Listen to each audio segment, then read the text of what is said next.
Hello and welcome to Design Guy. Ready to learn how to design a standout resume from scratch using Canva? Click the Create button to start a new document. Then type Resume as the document's title.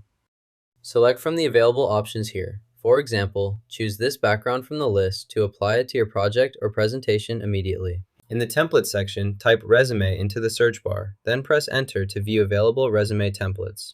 You'll see a variety of templates displayed on this page. For example, here's one you can use to start your own project quickly. You'll see the available color options displayed. Select a color to customize the appearance. Click on your desired color to apply your changes instantly. Change the photo using this option, then modify the name and any other details in the template. Once you've finished making adjustments, click the Share button to send or collaborate with others. Click Download, then select your preferred PDF option. Choose either PDF Print for high-quality prints or PDF Standard for a smaller file size, suitable for digital sharing. Confirm your selection to begin downloading your document as a PDF format file. Now you can whip up a professional resume in Canva. Drop a like and subscribe for more design tips.